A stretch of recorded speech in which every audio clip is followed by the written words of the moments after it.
C'est déjà le milieu de la série et l'épisode 4 est un épisode qui va forcément beaucoup faire jaser et pas que dans le Landerneau. Pour celles et ceux qui ont déjà suivi mes 2 premiers débriefs, vous savez que les enjeux sont très élevés en ce qui me concerne. Ahsoka va-t-elle réussir à se décroiser les bras et parvenir à nous donner un semblant d'émotion sur cet épisode? Et surtout, où en est-on du projet triplette contre Throne? Je vous dis tout, mais je vous préviens, je spoil sans aucun état d'âme, y compris sur les boules.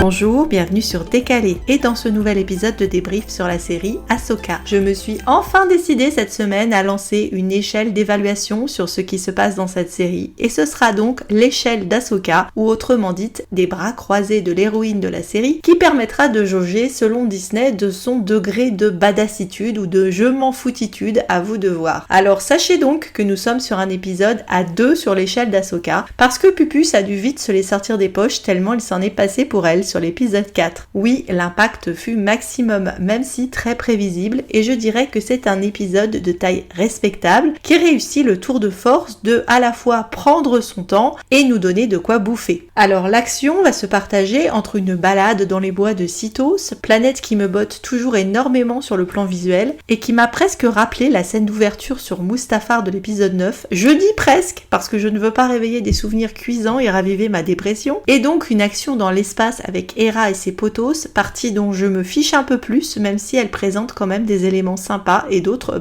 beaucoup moins. Déjà, on hérite cette fois d'un titre Jedi déchu, alors qu'il y avait visiblement grève sur l'épisode 3, et pour l'instant, tout ça matche pas mal avec la croche en rouge du déroulant du tout premier épisode. Et vu le titre que j'ai donné à mon débrief, tu pourrais t'attendre à un chaperon rouge dans la forêt, alors ce sera pas le cas, mais pourtant, je persiste sur le titre car on va faire un léger chemin de traverse à travers bois, et même s'il s'est passé de nombreuses choses auxquelles je m'attendais, il y a quand même eu une tangente que je ne pensais pas qu'ils oseraient prendre, et mon Dieu, comme j'en suis ravie. Il n'y a pas qu'Ahsoka et Sabine qui se font balader dans les bois dans cet épisode, le spectateur aussi, car le scénario s'amuse à nous lancer sur de fausses pistes avant de les planter aussitôt. Je vais évacuer tout de suite la partie Hera parce que c'est celle qui m'a le moins intéressée. Je souligne direct qu'une mère va quand même trimballer son môme au cœur d'une action dangereuse contre l'ennemi. On attend toujours les services sociaux dans Star Wars. Alors on a l'habitude des parents compliqués, je vous renvoie aux épisodes qu'on a pu faire sur le sujet avec Aurélie, et même si tu pourrais dans l'absolu peut-être trouver chouette de voir Hera avec son gosse, non en fait, tu le trimbales pas avec toi pour appréhender des Jedi déchus et une sorcière de la nuit. Tu fais pas ça. Et nous l'a joué, allez rebelle, ça se rebelle, avec le môme qui souligne à juste titre que c'est pas un mode d'éducation ça maman, et elle qui lui répond t'as qu'à devenir général, on verra après. Enfin, c'est n'importe quoi, faut être honnête. Par contre, visuellement, belle scène du démarrage en hyperespace avec les vaisseaux juste derrière, un truc qui fait penser à la manœuvre Holdo. Et vous vous doutez, si vous me connaissez un peu, que tout ce qui fait penser au dernier Jedi, quand c'est pas mal fait, je prends. Comme la présence de Morgan Elsbeth d'ailleurs, parce que la représentation de femmes de plus de 50 ans, je prends. Et c'était aussi un point positif dans le dernier Jedi pour moi, même si je sais que ça en a énervé plus d'un. Je reviens dans la forêt parce que c'est là que ça se passe en fait, c'est the place to be. Et comment est-ce qu'on se fait balader? Ruyang insiste sur ce qu'on pressentait être un des thèmes de la série, l'union fait la force. Ces 2 femmes sont des solitaires, cette série est l'occasion pour elles de les sortir de leur solitude et d'apprendre à s'entraider et coopérer et surtout à retrouver confiance en l'autre. Donc c'est un leitmotiv de Ruyang depuis le début et tu te dis ok, c'est le but de la série et ce sera probablement à moins qu'ils partent vraiment sur la tangente. Sauf que juste au moment où en effet les 2 nanas coopèrent efficacement dans l'espace à l'épisode 3 et là au combat sur Terre dans cet épisode et que tu te dis oui l'union fait la force, elles vont travailler ensemble, la série te les split direct parce que Sabine décide de suivre son cœur, preuve qu'elle est mal barrée pour devenir Jedi et se retrouve embarquée au final avec la bande à Bayan que tu suivrais honnêtement alors sans problème parce que sérieux il a la classe à Dallas le mec. De même tu te fais balader sur la question de Sabine, Jedi ou mandalorienne. Tu vois bien que c'est mal barré pour Jedi parce qu'elle a pas la force. Elle a réenfilé l'armure et c'est parti dans les bois où elle fait un rematch contre Shin. A priori, rematch rééquilibré parce qu'elle est dans sa bonne identité. Et Eh ben non, le casque va finir au sol avec un plan tarte à la crème de « elle a décidé qu'elle serait une Jedi » et ça reprend son sabre et ça esquisse un mouvement de force, mais pas de bol. Elle a toujours pas de pouvoir en fait, donc elle est tout de même mieux en mandalorienne, tu pourrais penser. Réponse ou pas aux prochains épisodes, ce sera donc l'un des autres fils rouges de la série probablement. Tu verras qu'elle va même pas choisir si ça se trouve et que ce sera fromage et dessert. Petite gourmande là. Et puis il y a Marok. Alors vous remarquerez que je me suis bien gardée de m'appesantir les dernières fois sur le perso masqué, possiblement ou pas inquisiteur. Tandis que ça y allait, à droite et à gauche, de théories sur qui c'est qui est derrière le masque, et que certains allaient supputer carrément que ça pouvait être Ezra. Et alors on aurait eu maître contre disciple dans une grande tradition star-warsienne. Et pourquoi pas ? Et puis non en fait, les théories des uns et des autres ont fini en fumée, alors là d'une force, puisque Marok a été éliminé à mi-parcours sans qu'on sache qui il est, et alors perso, alors je m'en fous royalement. Rien n'était vraiment fait à mon avis pour le mettre en valeur, donc il ne fallait pas normalement s'attendre à de grandes révélations, mais c'est pas très grave. C'est que la balade dans les bois nous a emmenés sur d'autres chemins, et ça,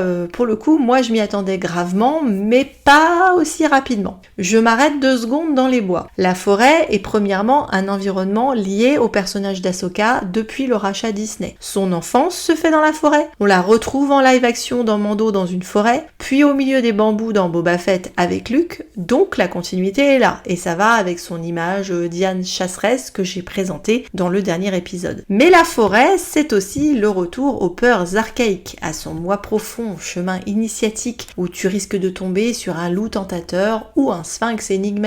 Un endroit où les routes se séparent et les destins doivent s'accomplir seuls, loin de la troupe de départ qui t'empêche de mûrir et grandir, parce qu'elle représente le passé et l'enfance. C'était le cas pour Rey dans l'épisode 7, lors de sa rencontre avec Kylo. Et ici, c'est aussi très bien utilisé. Les 2 femmes sont toutes les 2 bloquées par leur passé et n'ont pas les mêmes buts. Donc je vois pas comment elles pourraient évoluer ensemble en fait, n'en déplaise à Ruyang. En tout cas, pour l'instant. Il faut qu'Ahsoka en finisse avec Anakin et il faut que Sabine fasse le deuil d'Ezra ou le retrouve vivant, mais en tout cas que ce boulet sur sa conscience se détache d'une manière ou d'une autre. Et vous noterez que pour chacune des 2 filles, le boulet est un mec. Sabine prend le chemin de l'inconnu avec les ennemis, donc elle tombe elle sur le loup, vers l'ailleurs qui mène peut-être à Throne, sur le chemin de Peridea. Peridea, c'est tout un programme parce que le terme renvoie au papillon et donc à la métamorphose, la transformation. Un papillon qui sort d'un cocon, est-ce que c'est pas joli comme image pour une guerrière en armure qui peut peut-être devenir un être de lumière Jedi ? Je pose ça là. Ahsoka, elle prend un autre chemin inconnu, plus ou moins d'ailleurs parce qu'elle l'a déjà fréquenté, balancé à la baille par Bayan après un duel que j'ai personnellement adoré tellement il prend tout son temps et se place dans la force psychologique plutôt que dans le pirouette cacahuète façon prélogie et qu'on se retrouve on ne sait trop comment dans le monde entre les mondes. Et là tu pouvais entendre en sourdine les hurlements d'espoir de plus de 50 000 rélos à travers le monde. Et elle va se retrouver face, pas à un loup, mais face à son sphinx, Anakinou donc, parce que vu qu'ils ont sorti Eden de sa retraite anticipée, ils vont plus le lâcher et ils vont le traire jusqu'à la lie. Et là, le miracle se produit. Ahsoka exprime une émotion. Ma première réaction, après le soulagement de l'introduction du monde entre les mondes, fut « Purée, mais ce bâtard, il était où tout ce temps pour son petit-fils ?» Mais je vais en remettre une couche sur la notion des fantômes de la force. Je pense, sans aller vérifier le canon là-dessus, parce que à ce point précis, je m'en tape, que les fantômes de la force ne t'apparaissent que lorsque tu es prêt à les voir. Ce qui explique Qui-Gon à la fin de Kenobi en mode « Bah, tu foutais quoi, je t'attendais ?» Alors que l'autre, il était quand même en dep depuis 8 ans déjà sur Tatooine.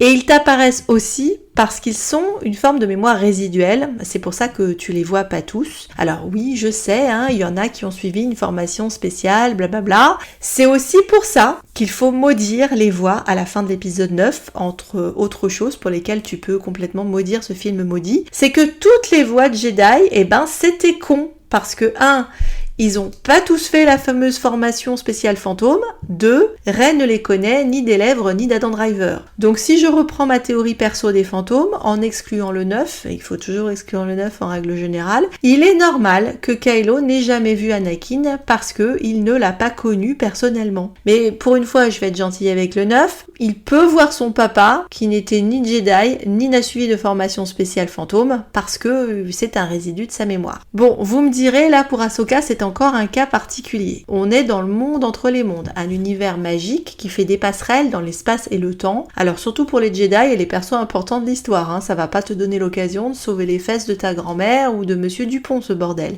Alors à la fin de ton épisode, je ne te cache pas que tu vas rester sur un gros cliffhanger sur les braves révélations que Maître Anakin aurait pour Ahsoka. Mais la question qu'on peut tout de suite poser, c'est est-ce que cette rencontre était nécessaire ou est-ce que c'est purement du fanservice? Alors, ça dépendra du discours qui va nous sortir au prochain épisode, pépère. Mais normalement, cette rencontre est nécessaire. Ahsoka n'a pas pu faire le deuil d'Anakin. Elle l'a revu en effet sous sa forme de Vador dans la série Rebels, mais elle ne l'a pas recroisé, en tout cas à ma connaissance, après sa rédemption, ou depuis sa rédemption. Même si elle sait que, il est redevenu un homme de bien, puisqu'elle fréquente Luke apparemment. Alors cette rencontre, elle doit se faire parce qu'elle va leur permettre de clôturer et de faire solde de tout compte dans leur relation, en tout cas jusqu'au jour où Ahsoka rejoindra elle aussi la Force lors de sa mort, qui, je le rappelle, va forcément arriver avant l'épisode 9, puisque on entend sa voix dans l'épisode 9. Pendant qu'on parle de mort, un thème important qui est soulevé dans l'épisode et qui était déjà en germe auparavant, est justement celui de la mort et de la destruction. Et là, le vaisseau posé dans la forêt sur certains plans avait pour moi comme des échos du film Le jour où la Terre s'arrêta, donc la question d'annihilation est à garder en tête. Throne,